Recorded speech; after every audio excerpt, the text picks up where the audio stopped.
Happy birthday, by the way. Hey, thanks, man. Appreciate it. You feel older? No, I feel younger. You feel younger? Yeah. That's one of us. We gotta get a haircut. We'll be straight. You know. Trim Oh, the a sides little trim? bit, yeah. Okay. You know, just shaping it up. Shape it up. Not cutting it off. Okay. All right. Do a little Did you research. just get a haircut? I just got a haircut. Don't make fun of. I can grow a head of hair now. No, I never said you couldn't. Okay. I just was I appreciating did. the I have to trim. keep it very tight. There you go. Otherwise, I the don't gray see you shows too up. often, you know? What do you mean you don't see me too often? Not too often. I mean, You it's see me only like, Wednesday, you know, Thursday, and Sundays. Yeah. When you talk on Sundays to us. I see everyone every day, though. So. You do see everyone every day. Yeah. I did some research, and they got some basketball highlights of you back in the day. Oh, yeah? Yeah. Which It was like a little high school. Amherst? Yeah, high school, okay. What kind of player were you? I was a power forward. Power forward. Yeah, but I could play the 4 a little bit. I mean, I played mostly center, but then like little 4. Played AU basketball in the springtime in high Really? school. Yeah. What was the height and weight at that point? 265. Man, yeah, no, for real though. Really? Like, that was the heaviest I was in high school. It was like 265, 265. Yeah. What are you carrying now? 310. 310. Yeah. You spent 4 years with the Dallas Cowboys. Yeah. You know, they face each other twice a year. What was your view of this organization from the outside looking in? I mean, like any other game. I mean, it's division game. It means a lot more because you're playing them twice. But at the same time, like, you know, you're competitive. Like it's always about winning. Right. And I'm not like into like anything else. I got you. You know what I mean? I got Like, you. No, so, I got you. Yeah. As a center, I want you to help the viewers out here.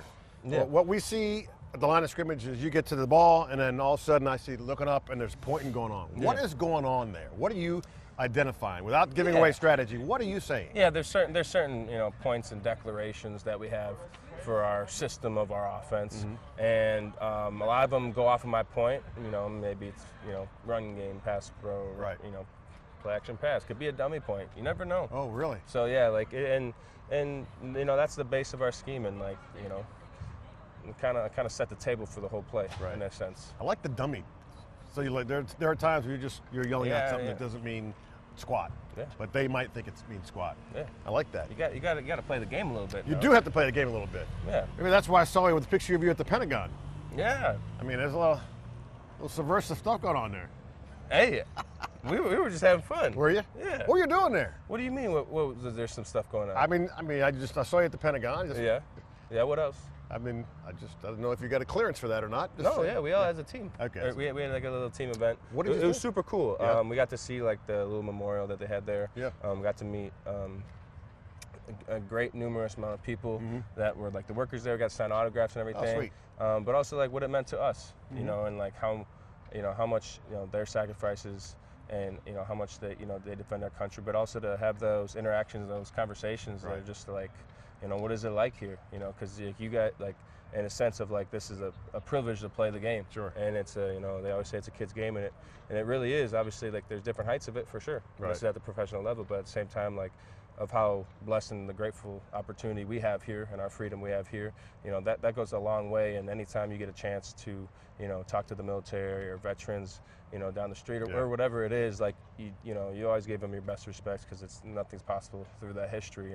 And the whole tour of the history there was unbelievable. It was so cool. So got to, have a great day on a Tuesday, a little off day, got to walk the whole thing. So it was awesome. That's pretty cool. Yeah.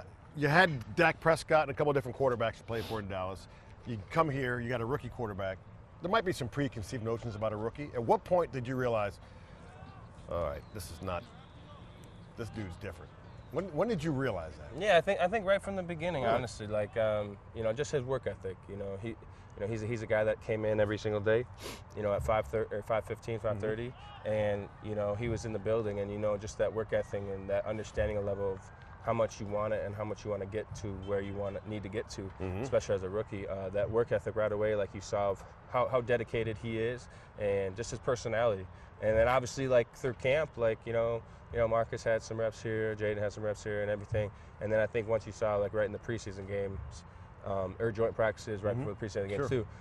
But even like in camp right before that too, like he's been hot, from the beginning, but just that maturity level and that demeanor of his swag and what he brings to the table, and even with his leadership skills too, as a young age, that's huge. So I mean, like we've always had his back, and we always will. Sure. So I mean, he's just a great teammate overall to even learn from too, because like he sees stuff even like at this level now as a rookie, like that's really good.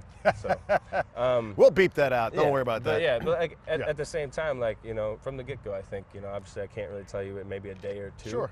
But I think just those those 2 weeks up in the preseason, because like OTAs we had a bunch of time with each other. Right. So I think that camp, like you really saw it.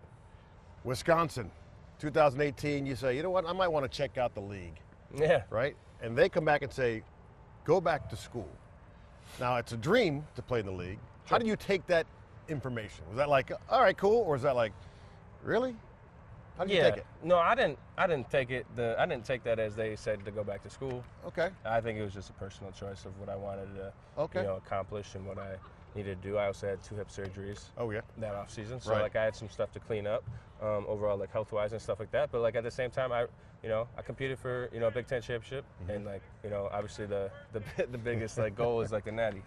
So it's one of those times where you wanted to put a stamp before you wanted your legacy before you wanted to go on and do this, because like there's only like so many times you can live in those moments too and accomplish those goals there. So your teammates are just giving you a rough. I mean, they're great. Look at them. Look at them. Get a shot. Get a zoom in of State. Darnell Stapleton, Super Bowl champ. Hey, Super Bowl champ, Darnell Stapleton. That's another fine. Yeah, on you. We don't do that here. But yeah, I mean that was like a big part for me. I think like it was maybe quote unquote go back to school grade or whatever. But like I think personal choice wise, I wasn't done there. I wasn't done at Wisconsin. I wanted to accomplish individual goals, but also team goals too. Right. And then that's the way it was written down. That's why don't punch me out. But no. And that was the real truth of it. And I thought we had a real shot, which we did. Yeah. And obviously we came up short a couple times, and obviously like Big Ten and Rose Bowl. But at the same time, like it was a great year to end off my legacy there. Family, dairy farmers. Not both. Not both. But one side. Part of one side of your family. How does that prep you for the NFL? What do you learn from that work ethic? Yeah, growing up as a kid, I always felt like, I got my work ethic from my mom and my dad. I think even my brother as well. At the same time, just learning from him. 2.5 years older than me, but I mean, I grew up in the country, kind of like a little bit of middle of nowhere in Wisconsin, central Wisconsin, Amherst. Got to call out that. Yeah, you do. But like my grandpa, he had a dairy farm right down the road. So you just saw that work ethic all the time. Right. I mean, in that the grind of like always, getting your chores done, but like the timing of just appreciating family time too, and just the gratitude and the blessings that like my mom and dad, sacrificed for me, and for how busy their schedules were to take care of me and my brother, but also to give us opportunity to go play sports and to have hobbies outside of school, and like do like activities to work on, like whether it be people skills or communications or just to adventure out and like really expand our lifestyle to see what we love to do, and that was the biggest thing for me. Just growing up as an athlete, I got to play 3 sports, and that was a huge thing for me to just like go out and adapt and see what I love to do and everything. And obviously football clicks, and blessed to have like a scholarship to go to Madison, and like, but all those blessings to it, like the credit to my mom and dad and my grandparents, my aunts and uncles that helped me on those trips or on those baseball games going, just because those add up so much, and can't thank them enough. And I think just that overall, upon how you get to do all those things, like that's where you go back, and I think that keeps me grounded in the respect of like how I got here and what keeps me going at the same time, because anytime I get family time, it's always a grounded time for me to just check in, and we talk on a pretty daily basis too. So but just the blessings of life, you never count them out. Can you still milk a cow? I have milked a cow before, yeah. Yeah, I could. Well, we have one. No way. I was gonna say, I'm like, there's no way. No, but no, I have, and that was super cool. That was super cool. I believe it. Just to be able to do everything kind of once on the farm, you know, and I always like loved and appreciated like those little moments there too, with my grandparents on both sides, whether it was farming or doing something else. But yeah, definitely like when you're growing up around the farm in the country, like it's a good hard hard work environment where it keeps you grounded, but also like it keeps you just like clear and like kind of vision-wise about what you really want to do, and it's either you're in or you're out. And you know, I just went full in on my athletic career, and it was a privilege. You know, you got to keep the grades up, you know, do all those right things and everything like that to give you the best opportunity to play those sports and just, you know, play them at your best.